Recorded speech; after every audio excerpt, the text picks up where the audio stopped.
Precisamente el día de hoy tenemos un programa bastante especial. Vamos a hablar uno de los síntomas, signos que más conflicto le genera a un papá, a un abuelo, es la fiebre. Y para eso está con nosotros la doctora Ingrid Carolina Morales Rivera. Ella es pediatra, pues graduada en nutrición infantil, profesora de lactancia materna. Bienvenida, doctora. Hola, hola, buenos días. Está con nosotros el licenciado Antonio León Hernández, será parte de este programa. Bienvenido, buenos días. Buenos días, mucho gusto. Pues vamos a empezar. Adelante, Marcos, si quieres. La primera pregunta. Voy a estar hoy dirigiendo y contestando también, porque recuerden que también soy pediatra. Adelante, Marcos. Muy bien. Pues el tema que es la fiebre, vamos a iniciar con eso. ¿Qué es la fiebre, doctor Castañón? O doctora Carolina. Bueno, la fiebre es la elevación térmica, la elevación de la temperatura, es una pérdida del equilibrio de la temperatura corporal. La fiebre es una elevación térmica, una pérdida de la temperatura, del equilibrio de la temperatura que excede los 38 grados centígrados. Yo creo que ahí siempre hay una controversia, ¿no? O sea, ¿qué tan importante es cuando después de los 38 grados, qué es lo que sucede ahí? ¿Por qué muchas veces nos da tanto miedo que pase esa parte de ese grado? Pues precisamente yo creo que por el desconocimiento, ¿no? Eh, la gran mayoría de la población piensa que su hijo va a convulsionar por fiebre. Y eso es una de las preguntas que una de las respuestas que vamos a dar más adelante, si esto realmente es cierto y en qué frecuencia se presenta. Pero yo creo que es el temor, el desconocimiento a esta parte de que tu hijo tenga fiebre, ¿no? Que vaya a convulsionar. Esto yo creo que es el terror más grande que tienen los papás, que si convulsiona pueda tener alguna secuela, ¿no? Algún daño cerebral, y esto es lo que genera el miedo, el entorno, ¿no? Porque a los papás les preocupa la fiebre, no les preocupa qué está ocasionando la fiebre, porque esto es muy importante decirlo. La fiebre solo es una muestra de lo que está pasando en el cuerpo. Algo está pasando en el cuerpo, pero al papá no le interesa, al papá le estresa que su hijo tenga el cuerpo caliente, ¿no? Esto es, pues, más por desconocimiento que por otra cosa, ¿no? Así es, y que en algún momento, en algún punto de esta temperatura elevada, de esta fiebre, pues que puedan convulsionar. Yo creo que ese es el mayor temor de los papás. Muy bien. Y bueno, ¿qué es la febrícula? Bueno, este término en realidad ya no es un término aceptado. La CDC, Estados Unidos, la Academia Americana de Pediatría, ya no reconocen este término, pero sigue siendo un término coloquial para referirnos como a la prefiebre, por así decirlo, ¿no? Cuando la temperatura corporal se eleva más allá de los límites establecidos como normales. Podemos encontrar que puede ser de 37.5 a 38.1 a 38, ¿sí? O hay algunos que mencionan que puede ser entre 37.1 y 38 grados centígrados. Pero la realidad es que es un término ya no válido, ¿no? Pero es parte del lenguaje coloquial pues, de las personas y de muchos de los médicos, porque se sigue empleando para referirse como a la prefiebre, ¿no? No, su hijo tiene febrícula, ¿no? Su hijo, la realidad es que ya no existe, ¿es fiebre o no tiene fiebre? Punto. Sí, hay varias publicaciones ya todavía viejitas en donde sí la clasifican, incluso muchas las clasifican, como decía el doctor Castañón, en diferentes grados que pueden ir de los 37.5 hasta antes de los 38 y ya pues a partir de los 38.1 ya pues se consideraría la fiebre. ¿Por qué se produce la fiebre? Bueno, la fiebre se puede producir por múltiples causas. La fiebre se puede producir por múltiples causas. No siempre la fiebre va a ser sinónimo de infección. Sí puede ser un sinónimo de enfermedad, pero no de infección. La fiebre se puede producir la principal causa obviamente son procesos infecciosos, ya sea infecciones bacterianas, virales, micóticas, pero también hay otras causas, como las causas, algún tumor, algún tipo de cáncer puede causar fiebre y no precisamente por ser infeccioso.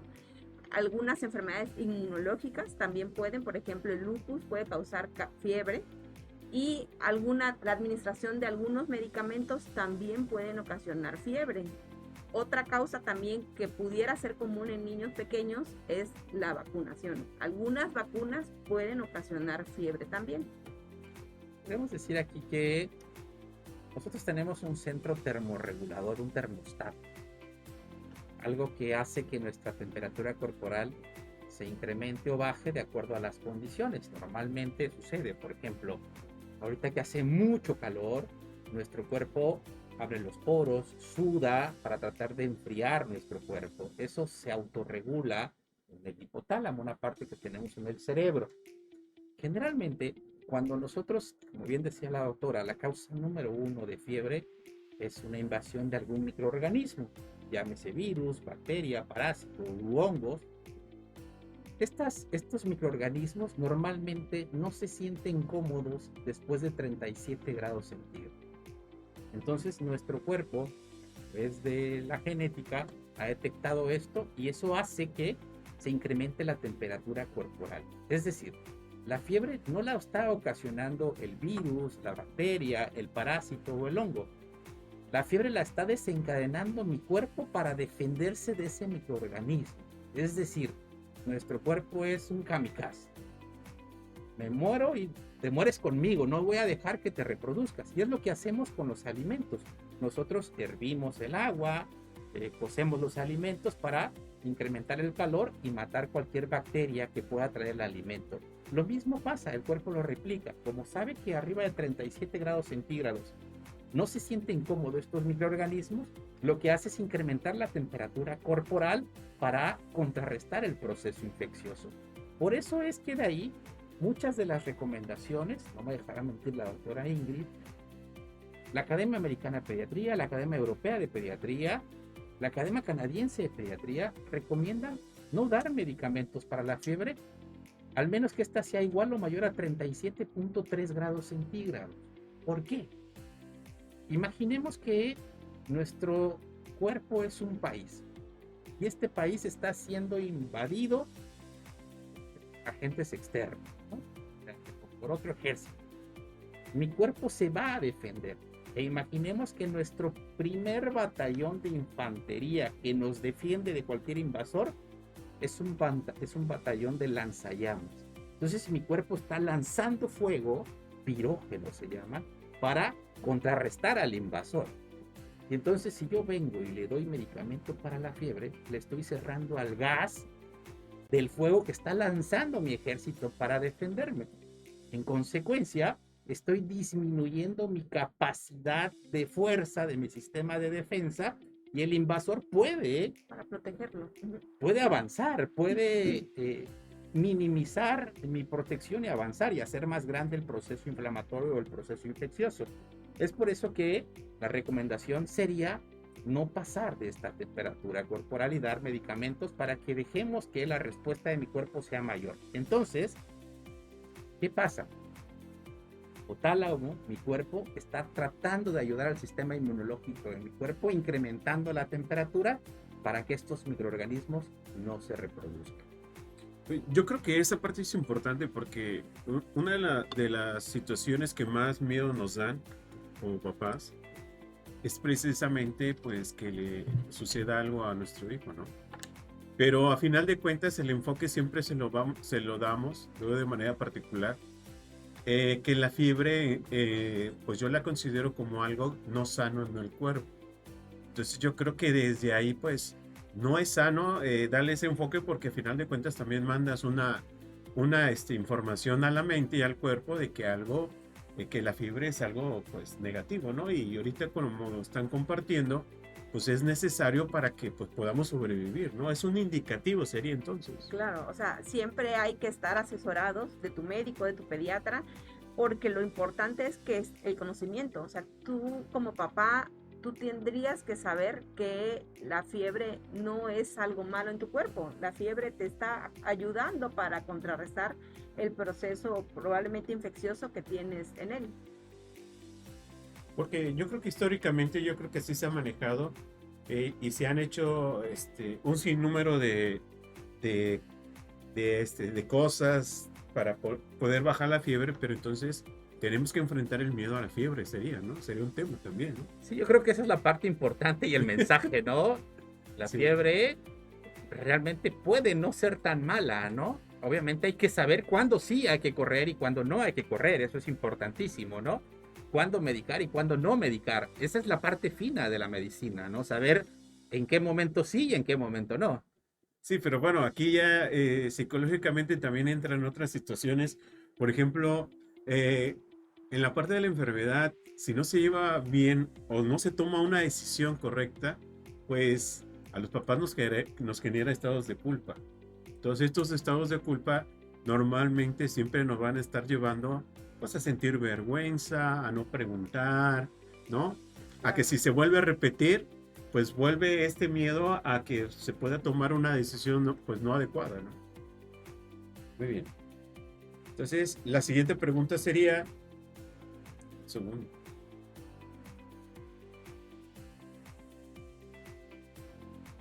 ¿Cómo se clasifica la fiebre? Bueno, aquí también hay varias clasificaciones de acuerdo al grado de severidad de la fiebre.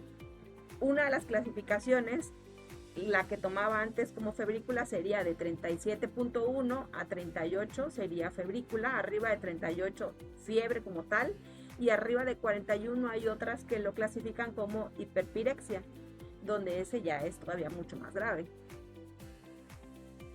Entonces, ¿cuál sería el margen, por ejemplo, cuando si un niño está en una situación que está enfrentando, cuál sería el margen que se podía estar ahí, pues ahora sí, tolerando para no estar, entrar en pánico, sobre todo los papás, porque esa parte sí, como que a mí no me queda muy claro muchas veces esa parte. Ahorita que lo estás diciendo que hay un antes, hay una ahora y hay un después, ¿no? O sea, ¿cuál sería ese ahora donde sí podía ser esta parte tolerante como para no entrar en pánico? Yo creo que para el manejo de la fiebre, obviamente tenemos manejo farmacológico y manejo mediante medios físicos. Puedes manejar medios físicos sin ningún problema en el momento que detectes que tu hijo tiene calentura, ¿no? Arriba de 38. Pero ya medicar, los organismos internacionales marcan 38.3 grados centígrados. 38. 38.3. Sí, o sea, medicar con algún antipirético. Previamente tendrían que utilizar, como dice el doctor Castaño, medios físicos, o sea, mantenerlo fresco. Ahorita lo vamos a tocar más adelante en una de las. Pues yo creo que esa parte es muy común, ¿no? Y sobre todo por el producto que se ocupa, ¿no? El medicamento que normalmente el que yo he escuchado y el que se ha ocupado es el Tempra, ¿no? Sí, el paracetamol. Te van a Exacto. cobrar el comercial. Ay, dedícale a Marco, por favor. Pues la cuenta es para Marcos el día de hoy. Sí, sí, sí. Es que es muy común esa parte No, que ya...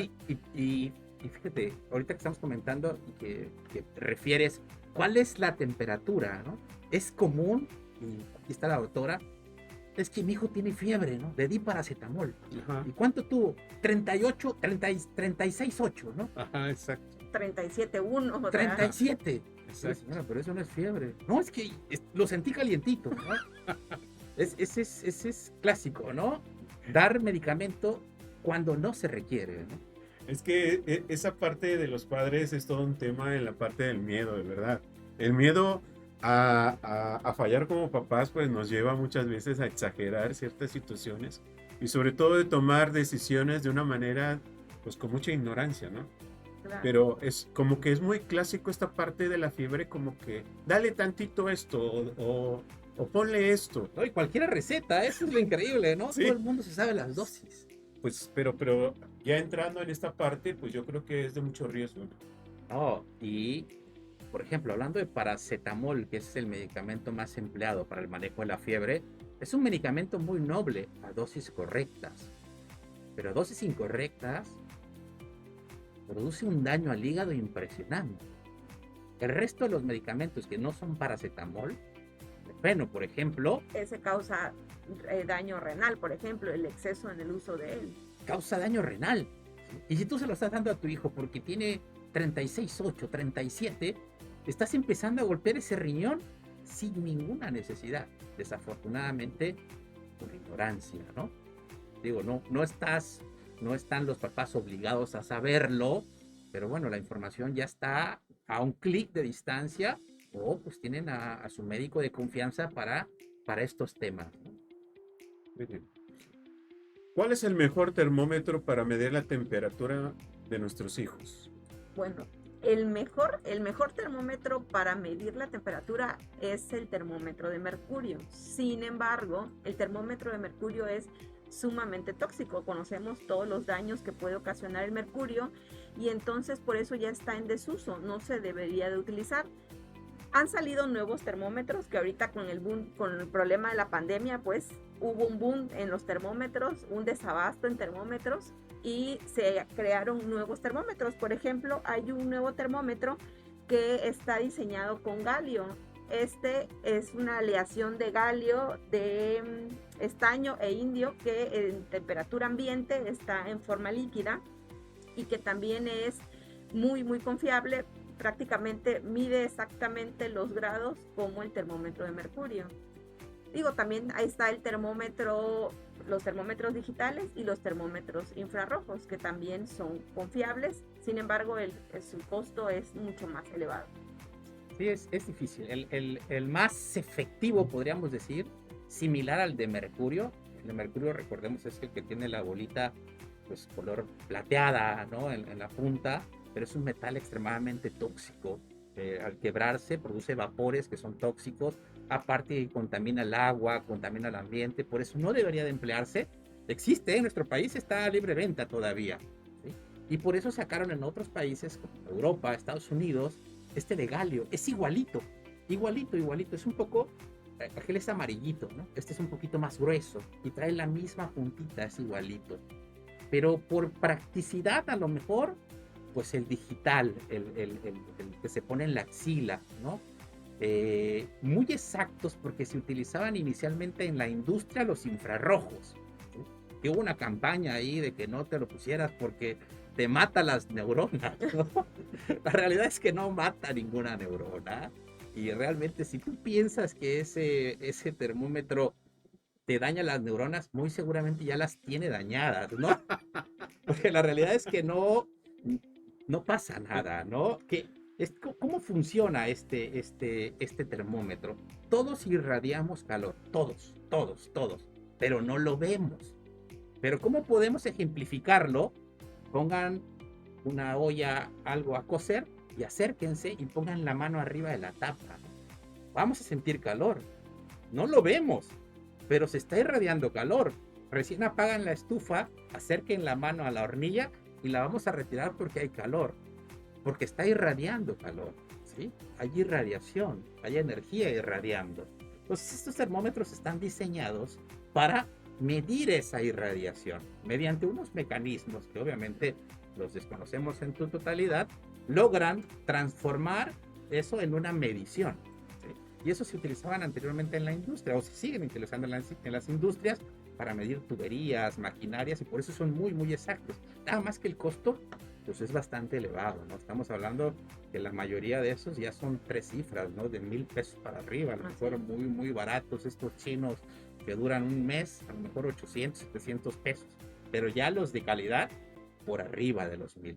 Y es importante mencionar también que hay unos infrarrojos o semejantes a los infrarrojos de medición óptica, los de oído.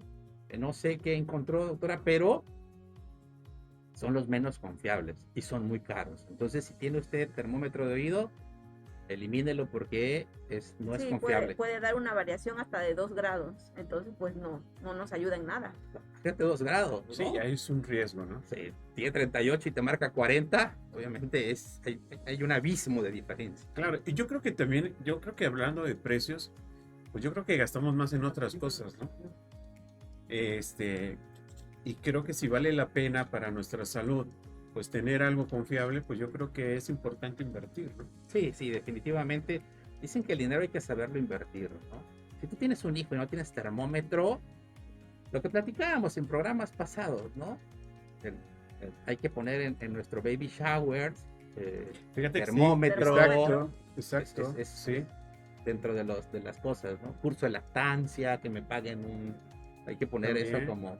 como sugerencia de buenos regalos para un baby shower, ¿no? Asesoría prenatal. Asesoría prenatal, o sea, todo esto. Sí, eso es importantísimo porque al menos yo en mi caso yo soy malísimo para andar buscando regalos y yo creo que ese sería una excelente orientación, ¿no?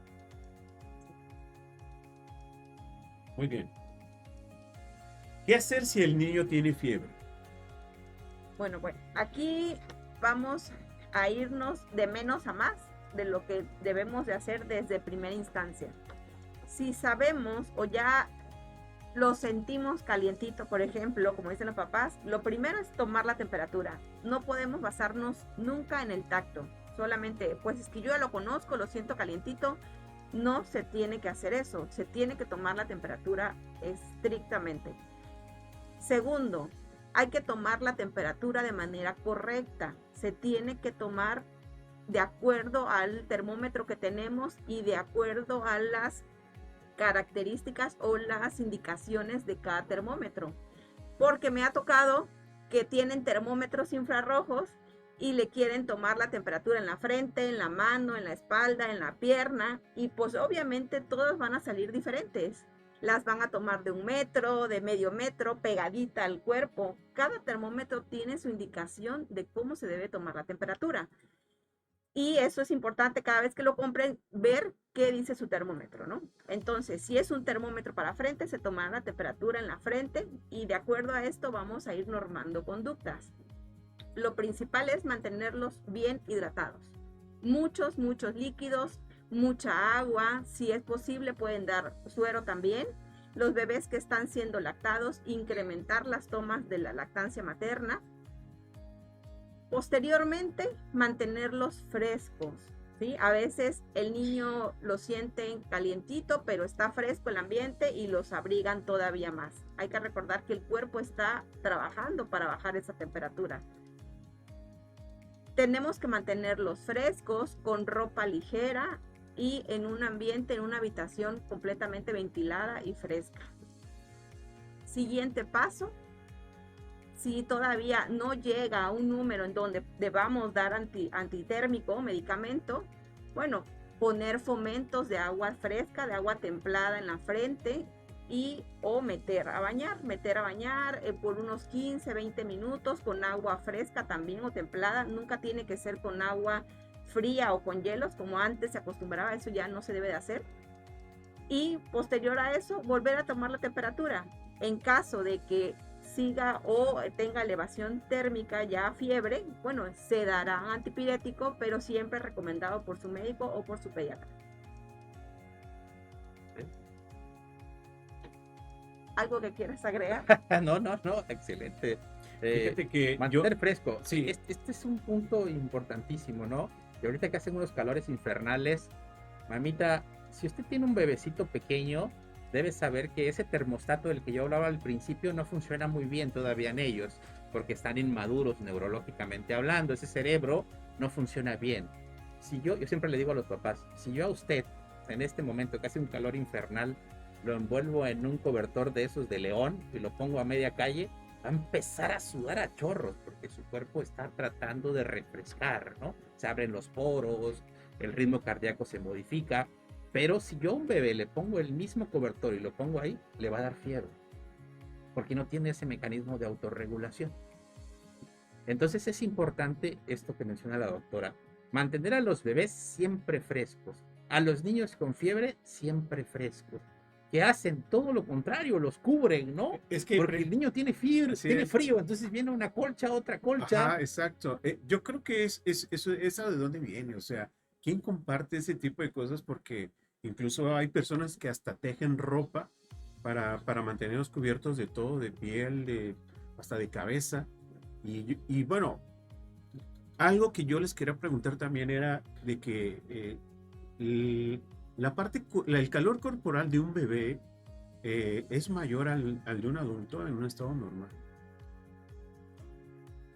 La temperatura corporal, eso también, bueno, no faltó comentarlo, puede variar de acuerdo a la hora del día, de acuerdo a la edad también, a la actividad física.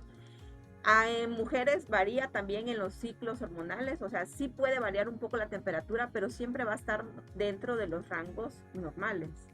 Oscilantes, 36 grados, 37 grados, O ¿no? sea, a veces las mamás se pueden llegar a desesperar y dicen, es que mi hijo siempre tiene 36,2 y ahorita tenía 37. Bueno, eso depende del día, del calor que había, de la ropa que traía,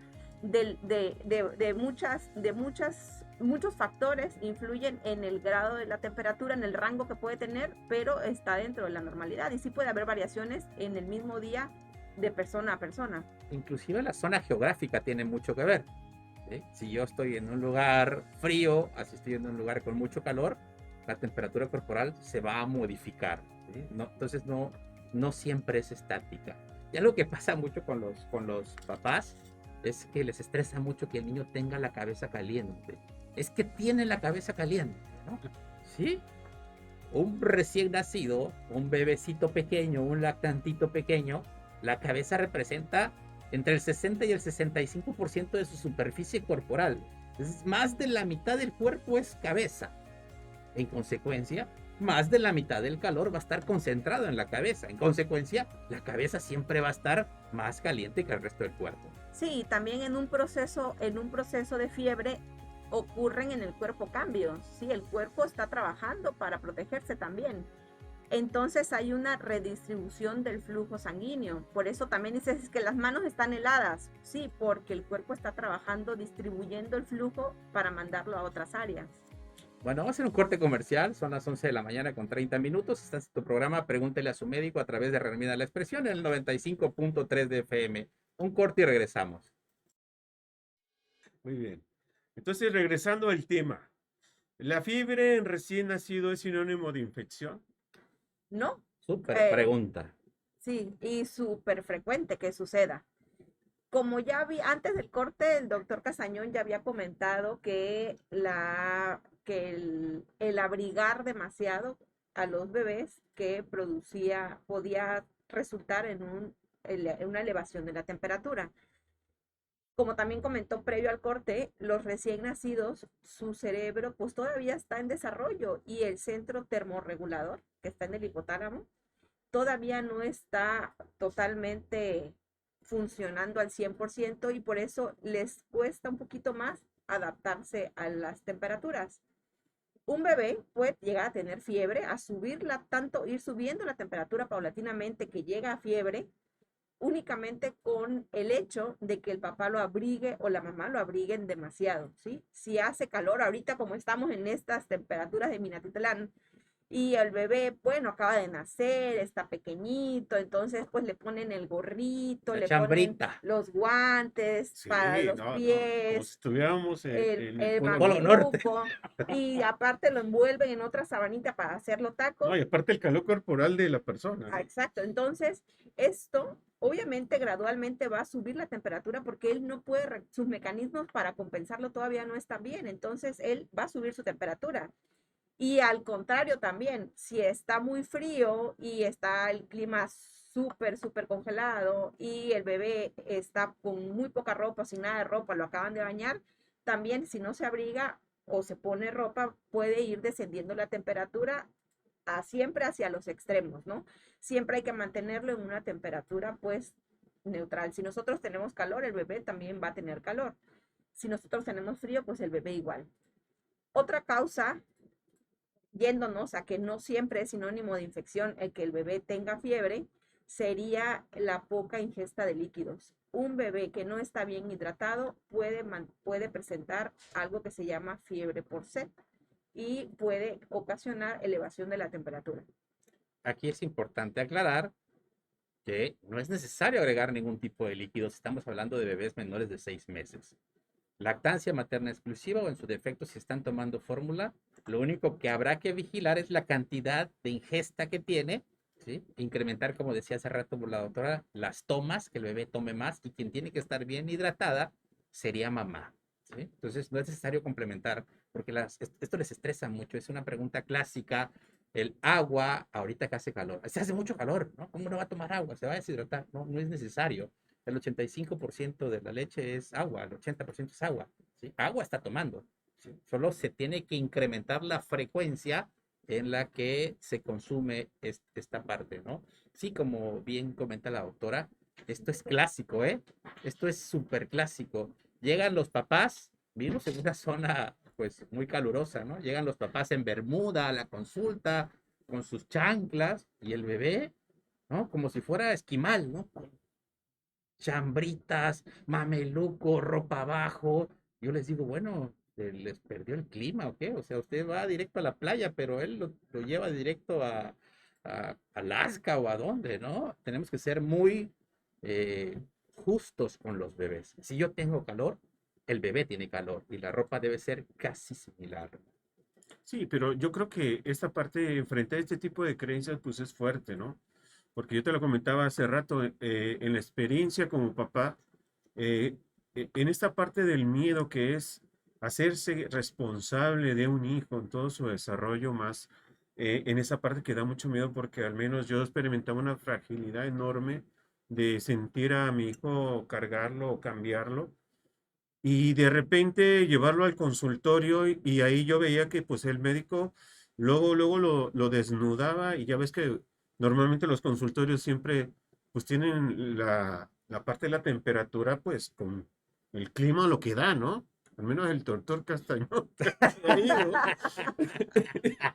Y sí tiene esa parte de que el clima está muy frío y veo que, pues se desnuda el niño con toda la confianza y todo. Entonces, yo creo que es un choque de creencias fuertes, ¿no? Yo sí creo que es necesario puntualizar que es más nuestros miedos que lo que realmente necesita el bebé, ¿no? Sí, hay abuelitas que imposible que te desnuden al bebé si el clima está prendido, ¿no? Y no se mueven hasta que lo apagues, ¿no? Y por más que les expliques esta creencia popular de que si me da el aire frío y me desvisto y me da el aire frío, si me mojo, si ando caminando descalzo, si tomo frío, si me comí un helado, me va a dar fiebre, ¿no? Me voy a enfermar de la garganta y me va a dar fiebre. Esta creencia heredada realmente es totalmente infundada. Nos enfermamos por virus, parásitos, bacterias y hongos. Bueno, hay gente que es alérgica y otras circunstancias extras, como decía la doctora hace rato, ¿no? Enfermedades reumatológicas, inmunológicas, cáncer, bueno, pero eso es aparte. Lo normal es que nos dé fiebre por infecciones. Entonces, no me voy a enfermar, no me va a dar una infección porque me fui a bañar a la alberca, no me va a dar una infección porque me llovió y me mojé. No, me voy a enfermar por virus, parásitos, bacterias y hongos. Y el coronavirus nos ha enseñado bastante. ¿Cómo no me enfermo? Haciendo lo mismo que hacemos para cuidarnos del coronavirus. Lavarnos las manos puntualmente, ¿sí? El uso de cubreboca, muchos de los que me escuchan y me ven, hagan cuenta de cuántas veces se enfermaban antes de la pandemia y cuántas veces se han enfermado. Nosotros como Nosotros. médicos, ¿sí? Uno como médico, yo ya sabía cuándo me iba a enfermar. Llega el chamaco virulento que, yo, pues, este me va a contagiar. O sea, porque ya viste que llegó, está contagiado él, y ya ves que la mamá está moquienta, el hermano está moquiento, ya sabes que ese virus está bravo, ya sabía que me iba a enfermar, ¿sí? Gracias a Dios, llevamos 2 años sin ninguna enfermedad, ¿sí? ¿Por qué? Porque estamos haciendo todo para cuidarnos del coronavirus. Y eso me protege contra todos. Lavarse las manos, sobre todo. La parte puntual del lavado de manos, de la aplicación de gel, sin duda nos protege enormemente contra cualquier tipo de infección. Muy bien. ¿Y el agua fría o helada baja la fiebre? ¿Es recomendada? Bueno, como ya habíamos comentado, el agua hace muchos años sí tenían ese uso, esa costumbre de ponerlos en agua helada. Actualmente se ha visto, se ha evaluado, se ha investigado que no debemos utilizar el agua fría, tiene que ser el agua templada, el agua fresca, a la hora que se mete el niño a bañar, paulatinamente se va a ir enfriando el bebé y se va a ir enfriando el agua, ¿no? El agua no tiene que estar helada, ya que esto causa un choque en la temperatura del cuerpo y pues altera el equilibrio, el mecanismo de compensación del cuerpo en este momento, al tener que luchar también para protegerse por el choque de la temperatura, por el agua helada. Sí, aunado que el agua muy fría causa vasoconstricción, es decir, los vasos sanguíneos se aprietan. ¿Sí? ¿Y eso qué hace la vasoconstricción? Pues que no podamos perder calor, por el contrario, mantenemos más calor. Entonces, esto es completamente incorrecto, era muy frecuente, como menciona la doctora. Yo de adolescente, eh, por problemas de salud, tenía yo fiebre muy recurrente y era común que en Ciudad de México, en diciembre, con un friazo impresionante, mandaran a mi papá a comprar hielo, ¿no? Rublitos, estas bolsas de hielo, y me llenaban de hielo, ¿no? O una tina con hielo. Pues era un sufrimiento impresionante que hoy sabemos no sirve para nada. Bueno, Y te que hizo, muy, te hizo la piel más tersa.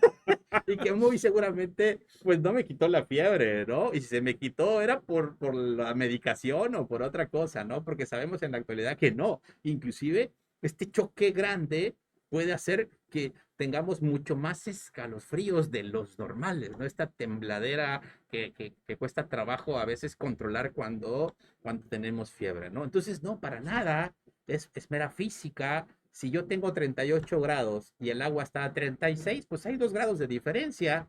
Muy seguramente el agua va a subir a 37 y mi temperatura corporal va a bajar a 37, ¿no? Mera física. No necesitamos hacer un choque elevado de temperatura porque no va a acelerar la recuperación. Al contrario, la va a disminuir y muy seguramente la va a imposibilitar, no va a mejorar, es todo lo contrario, o va a haber una sensación muy rápida. Lo mismo pasa, por cierto, algo que es sumamente común, la gente para la fiebre pone alcohol, tallan alcohol, y es el mismo efecto, es igualito, da una sensación de frescura, sí, pero después el calor corporal incrementa. Es lo mismo, prácticamente pasa lo mismo que este choque de temperaturas. No sirve absolutamente para nada y deben saber que si se lo aplicamos a bebés pequeños o a niños, se inhala el alcohol, ¿eh? El alcohol se absorbe. Entonces, vamos a tener un niño ahí medio más contento, pero de lo mareado, no porque le quitamos la fiebre, ¿no? Pero eso era muy común, ¿no? Sigue siendo muy común. La friega de alcohol, así le dicen, Sí, ¿no? sí, sigue siendo muy común, Y ¿no? aparte, pues aquí en Mina, o bueno, en el sureste, pues cuando está el agua fría. Sí, sí, sí, no, sigue siendo muy común. Y luego la otra, por ejemplo, también mencionabas lo de la ropa, ¿no? Y sigue pasando, ¿eh? Ustedes ven una película de Hollywood y el enfermo tiene calceta, ¿no? Está con su calceta y su té todo enfermo, ¿no? Esta vestimenta especial para niños con fiebre, ¿no? Para personas Sí, con o fiebre. cobertores. Cobertores, ¿no? Bueno, lo que pasa es que muchas veces cuando se tiene fiebre, pues se siente una sensación como de escalofrío, ¿no? Y yo creo que ahí es donde va este impulso a querernos cubrir. Sí, pero estamos calentando más el cuerpo en lugar de enfriarlo, ¿no? Muy bien. Las crisis convulsivas febriles son graves, Bueno, ocasionan algún daño en el niño. primero habrá Bueno, que definir qué son las crisis convulsivas febriles. sí, bueno, primero las crisis convulsivas febriles son un proceso benigno que ocurre en los niños, aproximadamente del 2 al 5% de los niños, que va a ocasionar que haya un evento convulsivo cuando siempre esté asociado a un proceso febril, ¿sí? La mayoría de los casos va a ocurrir en niños menores de 6 años, ¿sí? A veces puede ocurrir en una sola ocasión o puede llegar a ser recurrente, pero siempre va a ser acompañado de fiebre. Generalmente solo se padece una vez en la vida, rara vez puede repetirse, sí hay algunas personas que lo repiten, ¿sí? Es completamente benigno, pero la parte más importante a descartar cuando decimos que un niño tiene convulsiones febriles es que no tenga ningún síntoma de infección intracraneana, ¿no? Obviamente de infección cerebral, que los síntomas de infección craneal son muy específicos. Es un niño que tiene un deterioro, un niño que no de la nada le dio fiebre y convulsionó, ¿no? Es un niño que ya tiene arrastrando muchas cosas, su comportamiento es completamente anormal, ese cerebro está afectado, la marcha puede estar mareado, puede estar vomitando, pero como exorcista en proyectil, fuerte, o sea, son otros síntomas totalmente diferentes a los de una infección normal. Una vez que un niño convulsiona por fiebre, ¿siempre va a convulsionar? Bueno, regresamos a la habías preguntado si eran graves Ajá. y si ocasiona algún daño del cerebro. ¿Quieres contestar? La contesto. Bueno, no son graves y no ocasionan, son prácticamente benignas, no ocasionan ningún daño a futuro, no va a afectar el grado de inteligencia, el neurodesarrollo del niño, no tiene ninguna complicación el haber presentado alguna crisis febril. Normalmente debuta, generalmente no se repite la crisis convulsiva en el mismo proceso, es solo una vez y no vuelve a repetir en el mismo proceso. Los que la padecen a lo mejor más adelante puede ser, pero en el mismo proceso no se repite, es completamente benigna, no genera ningún daño. Es una de las preguntas que nos hicieron cuando se lanzó la publicidad, si causaba algún daño en el cerebro. No, no causa ningún daño en el cerebro, nada, absoluto, no se modifica nada. De hecho, se hicieron comparativas, se han hecho muchísimos estudios para verificar y hacer mediciones cognitivas a corto plazo, es decir, medir la capacidad intelectual del niño y cerebral a corto plazo y a largo plazo. Y en ninguna hubo diferencia. El niño seguía siendo tan normal como cualquier otro niño de la misma edad. Sí, no modifica su neurodesarrollo, no había ningún proceso como, por ejemplo, de la epilepsia. Aquí es únicamente asociado a la fiebre. Y si ese niño que convulsionó una vez sigue convulsionando y convulsiona toda su vida, es un epiléptico debutante, ¿no? Es decir, ya iba a tener crisis convulsivas, solo fue el detonante la fiebre, y eso pasa infinidad de veces, ¿no? Y mucha gente lo confunde con que se quedó como epiléptico porque convulsionó por fiebre. No, él ya tenía ese cerebro. Nosotros para la parte de los niños epilépticos con crisis convulsivas, se hace algo que se llama electroencefalograma. El cerebro es como, bueno, vamos a hacer un corte comercial, son las 11 de la mañana con 50 minutos, estás escuchando tu programa Pregúntele a su médico a través de Radio Luna La Expresión en el 95.3 de FM, un corte y regresamos. Seguimos en vivo a través de redes sociales, muchísimas gracias por el favor de su atención, agradecemos mucho que comparta la información para que muchísima más población esté informada. Estamos hablando de un tema por demás estresante para los papás, para los familiares, para todo el mundo, la fiebre, ¿no? La fiebre sigue siendo la parte medular y la parte que más importa a un papá. Muchas veces no le interesa qué está ocasionando la fiebre, sino que se quite la fiebre, ¿no?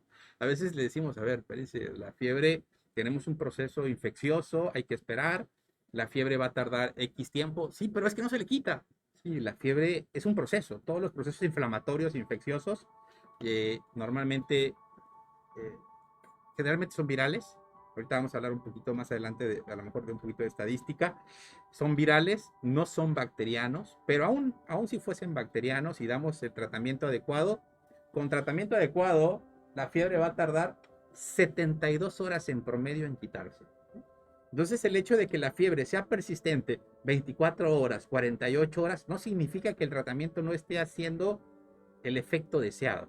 Simplemente todavía no ha alcanzado su pico máximo de concentración, se llama. Es decir, no ha alcanzado el punto máximo, ¿no? Vamos a un corte musical y regresamos en un minuto. Ajá, perdón. Es que estábamos hablando yo solito me interrumpí, me mandé a corte. Sí. ¿Y en qué me quedé? ¿Se acuerdan? Sí, en esa parte de las crisis Pero estaba yo convulsivas, explicando de la parte Qué bárbaro. de la epilepsia cuando ya los niños ya tienen. Hablábamos del electroencefalograma. Ujú. ¿Sí? El avión, se me estaba yendo el avión, el alemán me está llegando. Hablábamos del electroencefalograma. El cerebro es como un transformador.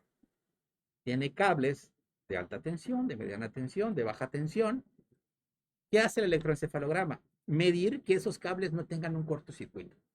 Si hay un cortocircuito, en ese estudio significa que tenemos un foco epileptógeno. Es decir, hay un corto ahí y ese foco epileptógeno me va a dar tarde que temprano una crisis convulsiva. Entonces, muchos de esas personas que dicen, no, se quedó ya epiléptico después de que tuvo fiebre y le dio calentura, no, ya tenía un foco epileptógeno ahí, solo que no se había activado. La fiebre desencadenó, pero ya estaba.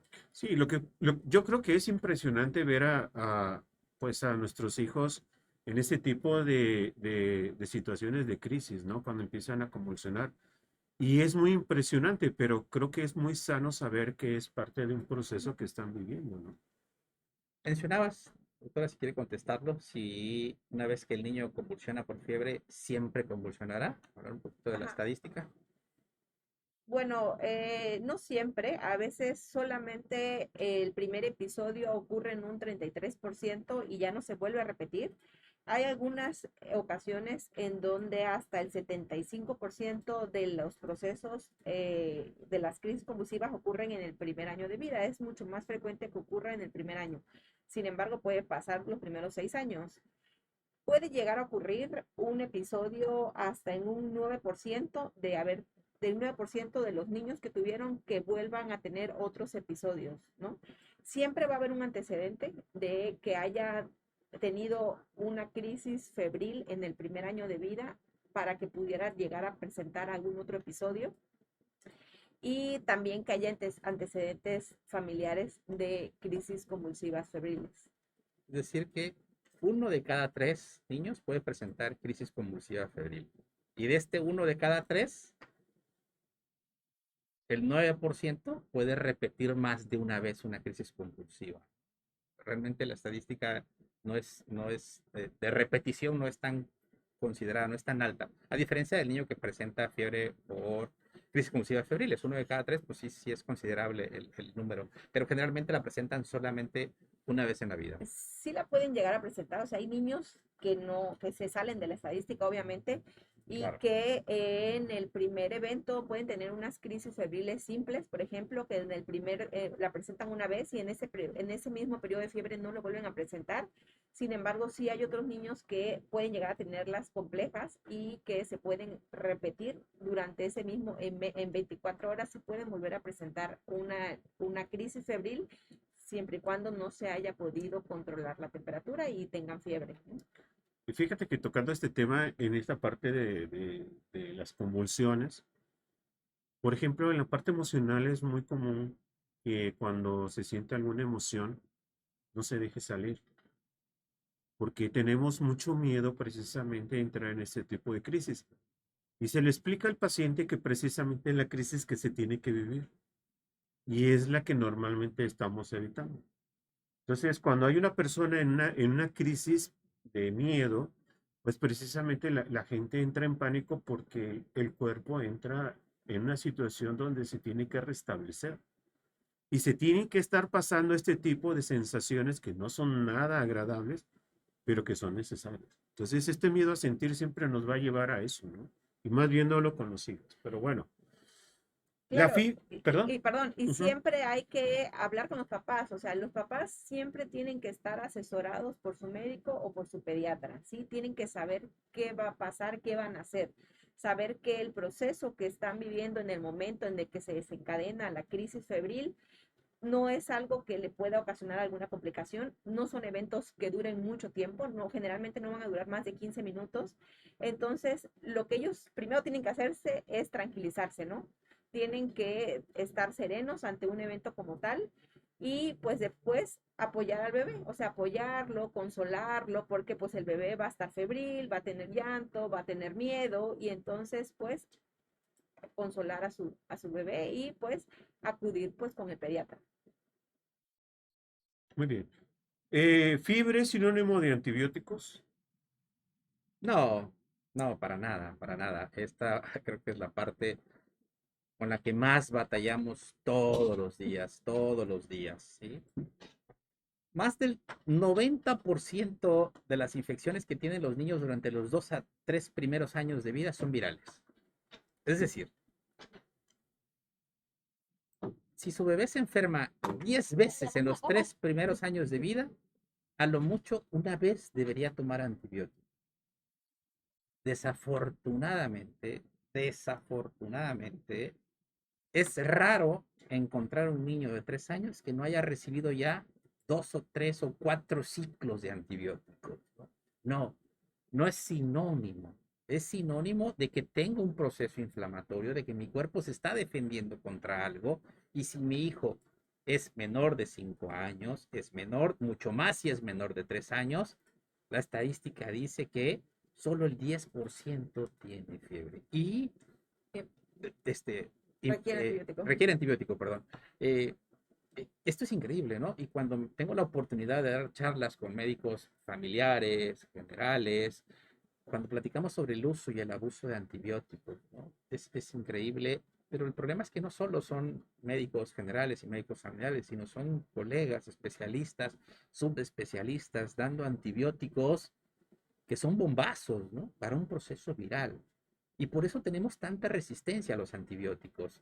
Es lamentable ver ya cultivos de orina, cultivos de garganta de un niño que tiene infección repetitiva y ver que ya no hay nada con qué matar esa infección porque se están haciendo resistentes las bacterias. Cada vez que damos un antibiótico mal empleado, hacemos más fuerte una bacteria, propagamos más fácilmente una superbacteria resistente, un supervirus, y por eso estas pandemias y epidemias, por los malos usos de medicamentos y sobre todo esto, ¿no? Seguimos pensando que la fiebre es sinónimo de antibiótico. Yo le digo a los papás, si su bebé a la primera enfermedad, su hijo tiene menos de 3 años, le están dando antibiótico, salga de ahí corriendo y cambie de médico. Y no porque vaya conmigo, vaya con quien quiera, pero si le dan antibióticos, hay que correr. O sea, es difícil que solo el 10% sea bacteriano y que te toque que sea bacteriano todo el tiempo, ¿no? Vas a la primera y antibiótico, vas a la segunda y antibiótico, eso definitivamente no es normal. Vamos a hacer un corte comercial en radio, seguimos en vivo a través de redes sociales, está en este programa Pregúntele a su médico a través de Revienda la Impresión, el 95.3 de FM. Un corte y regresamos. Seguimos en vivo a través de redes sociales. 10 minutos, pero sí, como que me bajo de Seguimos repente. en vivo, la doctora está Perdón. peleando con su silla porque se le está bajando. Es el día de los, De los de los bloopers. De incidentes. los incidentes, me van a tirar el micrófono, qué barbaridad. Sí, entonces sigue siendo, esto es lamentable de verdad, y si hay algo que a lo mejor pueda inquietarnos a los que hablamos de esto. Estaba yo una plática ahora que estuvimos con esta parte de que todo era en línea, en Zoom, y entonces normalmente me gusta dar casos clínicos y ponerles un ejemplo de un paciente para que ellos vayan contestando y ahí vamos viendo si requiere o no antibióticos, ¿no?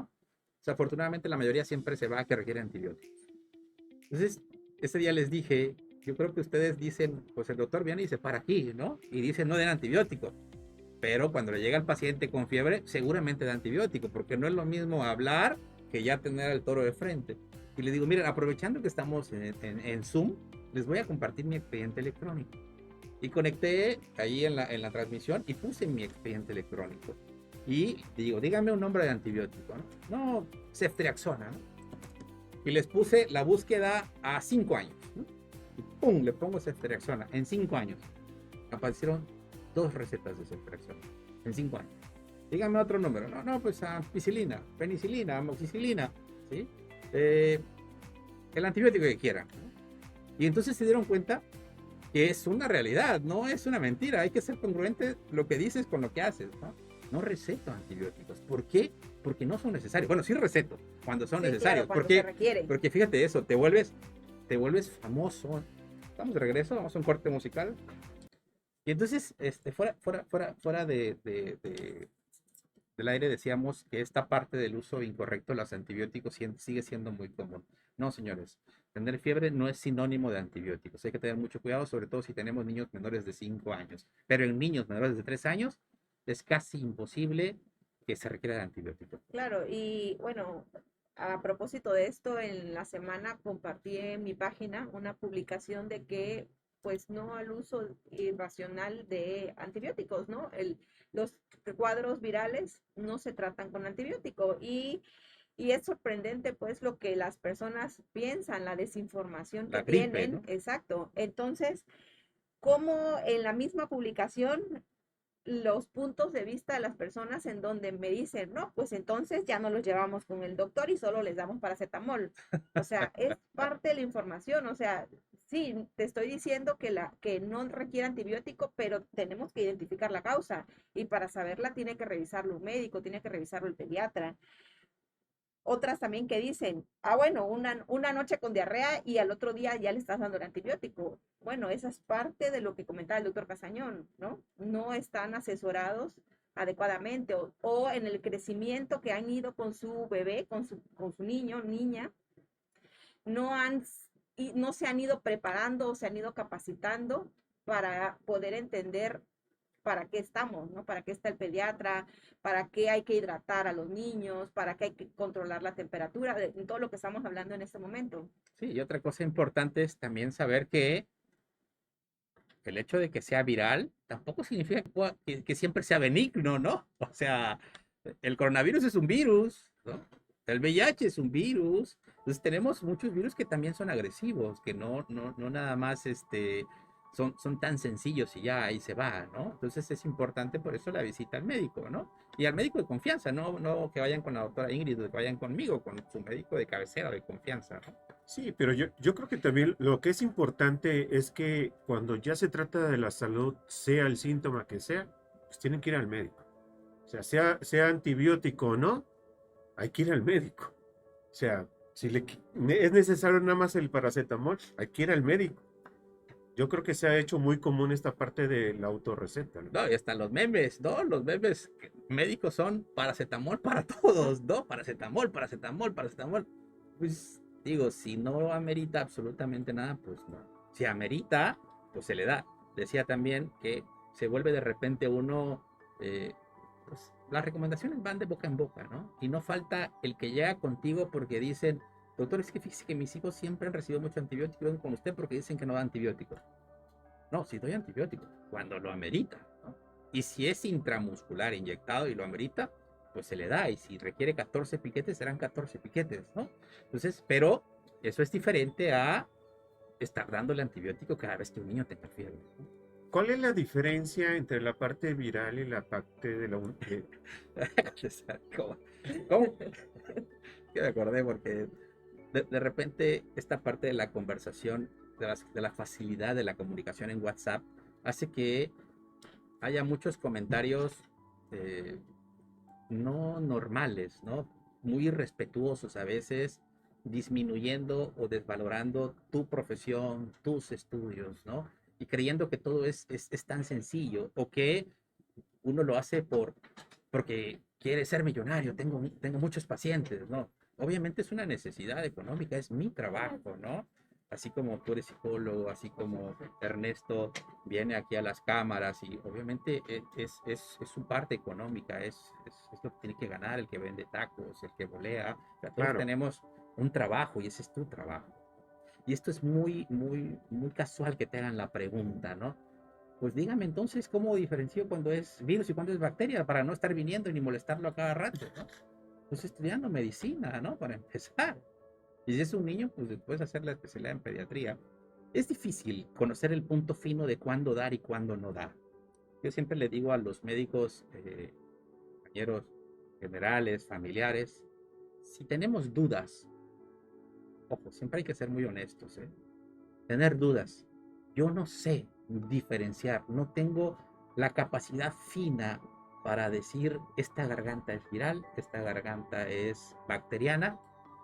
Hagan caso de la estadística. Si tú le das a ese niño de 2 años, tiene la garganta roja, un antibiótico, existe 90% de probabilidades de que falles. Pero si no se lo das, solo tienes 10% de probabilidad de fallar.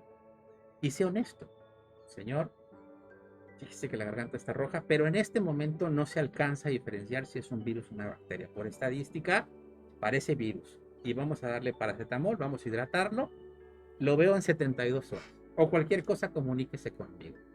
Ya estás aliviando la presión. Estás siendo honesto porque no sabes diferenciar ese momento, ¿sí? Porque al inicio pueden ser muy iguales. Son detallitos muy finos que sería difícil explicar, ¿no? Entonces, pero estás siendo honesto y estás dejando la puerta abierta en caso de una complicación. ¿Qué pasaría? Pues en el lapso de 72 horas, si no hay mejoría, pues inicias el antibiótico y no va a pasar absolutamente nada, ¿sí? Pero ahorramos un medicamento mal empleado que no solo va a dañar la pancita del bebé, sino va a dañar a toda la población, porque esa bacteria se va a ir haciendo súper resistente, ¿no? Esos virus se van haciendo súper resistentes. Entonces, realmente el punto fino es complicado, Marcos, poder explicar qué detallitos, pero algo muy rápido, por ejemplo, cuadros que inician con fiebres elevadas muy rápido. Es decir, hoy el niño empezó con moco, un montón de mocos, con escurrimiento, con fiebre, y no solo él, sino el hermano, el primito con los que convivieron el mismo día, eso es viral. Difícilmente va a ser bacteriano. Las bacterias no se contagian así. ¿Cómo podría ser un contagio de bacteria de los 4 que estamos aquí al mismo tiempo? A lo mejor vamos al mismo restaurante y comemos algo contaminado, una rebanada de pastel, y al rato los 4 tenemos algún fiebre, malestar, etc. Eso es más seguro que sea bacteriano, ¿sí? Pero si el niño comenzó con mucha sintomatología muy rápido y fiebre muy elevada desde el primer día, muy seguramente va a ser viral. Las bacterias son graduales. Empezamos con síntomas de menos a más, y generalmente después de 2, 3 días empieza la fiebre. Entonces, digamos que esos serían unos puntos muy gruesos, pero en la revisión sí son puntos muy finos. Bueno, pues ya agradeciendo al doctor ya todo este repaso académico. ¿Las vacunas causan fiebre? Algunas vacunas sí pueden llegar a causar fiebre. La que se ha identificado más que puede llegar a causar fiebre es la vacuna, la triple viral, la que se aplica al año de edad. Esa sí puede ocasionar fiebre, incluso puede llegar a ocasionar 5 días posteriores a su aplicación. Y no solo fiebre, a veces viene acompañado de otros pequeños signos o síntomas. Otra vacuna que pudiera llegar a causar sería la de varicela y meningococo. Esa también pudieran llegar a causar un poquito de elevación térmica, de fiebre, pues. Sí, sin ningún problema. Algo importante a tratar aquí es no dar medicamento para la fiebre para prevenir la fiebre por vacunas. Tenemos que esperar. Si me da fiebre, lo ideal es que 38,3, entonces damos medicación. Antes de 38,3, mantenerlo fresco, pañitos húmedos, con agüita templada o fresca, ¿no? Y pues hablando de la fiebre, ¿cuándo se debe de acudir inmediatamente al pediatra? Bueno, pues aquí sí, pues hay hay datos de alarma universales y bueno, una podría ser la edad, ¿no? Si el niño es menor de 2 años o si específicamente es un lactante menor de 3 meses, bueno, hay que identificar siempre la causa y es muy importante que tengan que ir a una valoración por el pediatra. También si es un niño que está, como ya se había mencionado antes, somnoliento, que tiene sueño de más, que está decaído, que no está comiendo, que no está orinando, que tiene malestar general, eso no es tampoco habitual y a eso hay que ir a una evaluación. También si tiene algún problema pues para respirar, que tenga dificultad respiratoria, que haya presentado una crisis convulsiva, es cuando hay que ir a valoración. Sí, también si la temperatura es recurrente, o sea, si está mayor a 39, 40 grados, a pesar del medicamento antipirético, a pesar de los medicamentos que son para controlar la temperatura.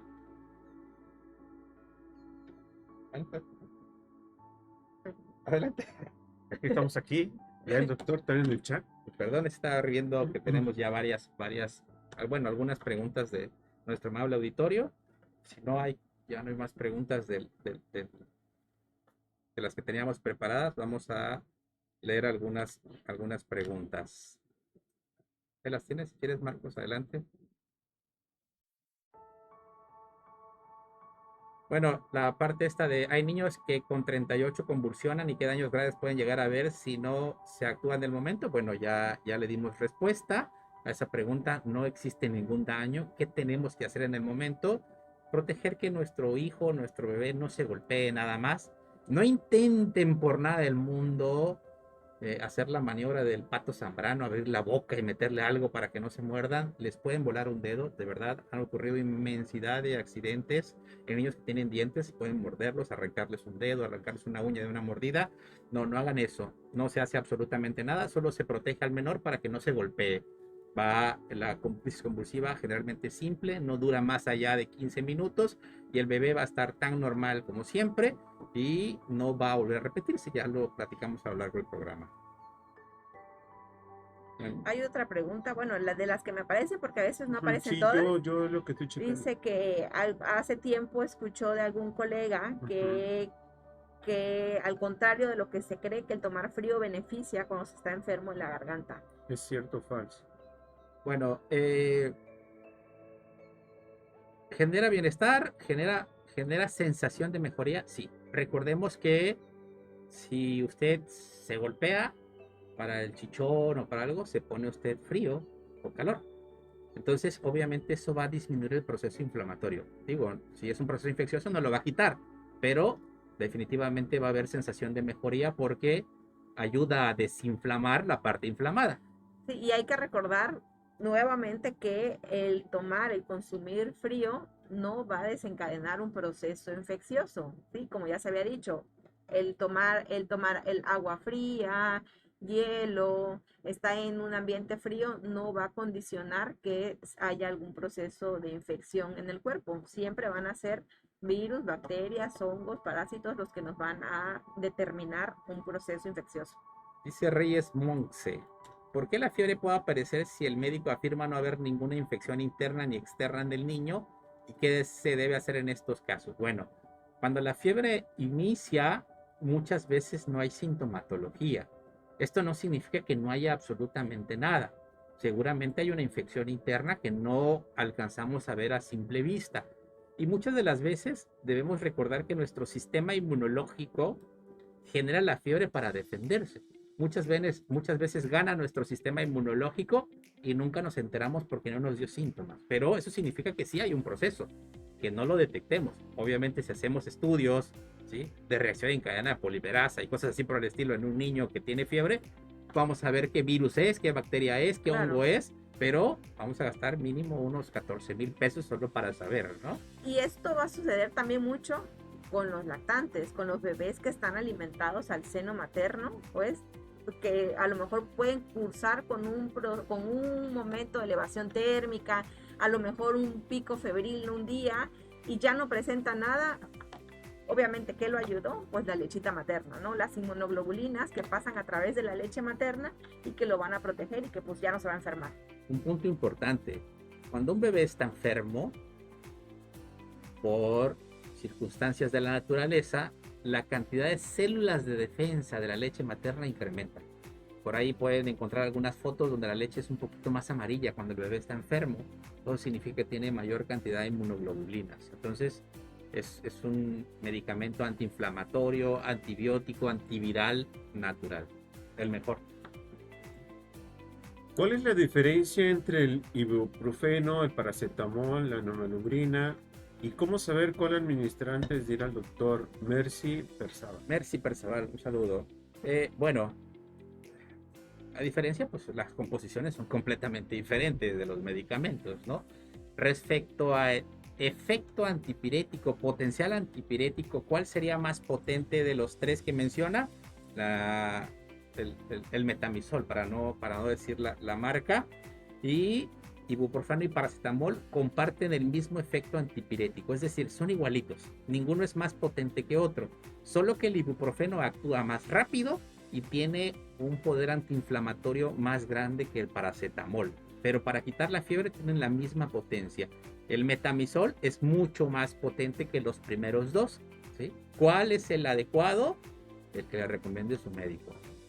Claro, y hay que recordar aquí que no hay profilaxis para la fiebre, o sea, no cuando sienten que lo sienten un poquito más tibiecito y le dan el medicamento para prevenirle la fiebre, no existe y no es correcto. Entonces, muchas veces satanizan al paracetamol porque no le hizo nada, pero pues se lo dieron cuando no tenía fiebre y cuando no era necesario, ¿no? Sí, algo también importante destacar es que cuando se hace, hay varios estudios para medir cuando las medicaciones se dieron de manera correcta. Y dentro de estas medicaciones, muchas de esas aparecen también los medicamentos para la fiebre. ¿Cuándo se dieron de manera correcta los medicamentos para la fiebre? En casi el 90% de los casos. Pero cuando se hace la pregunta de si la dosis fue correcta, menos de la mitad la dosis es correcta y la frecuencia correcta. Entonces, muchas veces estamos dando medicamentos a subdosis, es decir, en cantidades más pequeñas de las normales. En la semana, un pacientito que viene a verme al consultorio de Lagunas, Oaxaca, tenía el mismo tratamiento, ya lo había visto un médico previo, y el tratamiento era correcto, pero la dosis era totalmente incorrecta. Vino conmigo y veo la receta y digo, efectivamente, pues está bien, es cuestión de tiempo, pero empiezo a revisar las dosis. Por ejemplo, uno de los medicamentos estaba consumiendo 0.8 mililitros y la dosis es 1.8, es decir, menos de la mitad. Estaba consumiendo para la fiebre, no recuerdo bien, a lo mejor 20 gotas y le tocan 40 gotas. Pues obviamente, aunque es el medicamento correcto, al no estar siendo empleado en la dosis correcta, en la frecuencia correcta, pues no va a tener el efecto correcto. Entonces, también este punto es muy importante, ¿no? El paracetamol, mucha gente lo adora, pero mucha gente lo odia porque dice que no sirve. Pero el ibuprofeno, rapidito le quita la fiebre. No, no es cierto. El efecto para la fiebre es el mismo, quizás puede actuar un poquito más rápido. Debemos de saber que la gran mayoría de medicamentos, su efecto es después de la hora de haberlo consumido o en promedio la hora. Entonces, si le dan paracetamol ahorita y quieren que se le quite en 5 minutos, pues no va a servir porque no se le va a quitar. Y depende de la vía de administración, ¿no? eso Porque hay iba. diferentes vías de administrar los medicamentos. Eso iba. La vía de administración más rápida para controlar la fiebre es la vía rectal. Siempre. Pero desafortunadamente esta creencia popular, este enemigo cultural que tenemos, no se le puede meter supositorio, menos si es varón, ¿no? ¿Cómo creen? No lo voy a meter supositorio a mi Pero hijo. yo creo que eso es ahora, porque anteriormente, bueno, a mí me tocó usar Pero es que para a la lo mejor calentura es que los no había supositorios. muchas opciones, ¿no? Y era supositorio. Sí, creo que nos tocó a todos, ¿no? De esta generación para abajo, para arriba, digo, el supositorio, ¿no? Sí, pero es la vía mucho más rápido de absorción. Esa sí actúa muchísimo más rápido. Pues hay más comentarios que pregunta a Hanna Parpal. Hola Hanna Parpal, también lo tuvimos en la semana. Dice, cuando nos vacunamos, una de las reacciones puede ser fiebre. ¿Qué es lo mejor, dar paracetamol o esperar? Se dice que algunos fármacos intervienen en el buen funcionamiento de la vacuna. ¿Esto es real? Fíjese que ya hay revisiones sistemáticas sobre esto. Hemos comentado muchas veces que estas revisiones hay gente, como en una plataforma que se llama Cochrane, hay gente que se encarga de leer los millones de artículos que existen y reducirlo en uno solo y decirnos sí o no.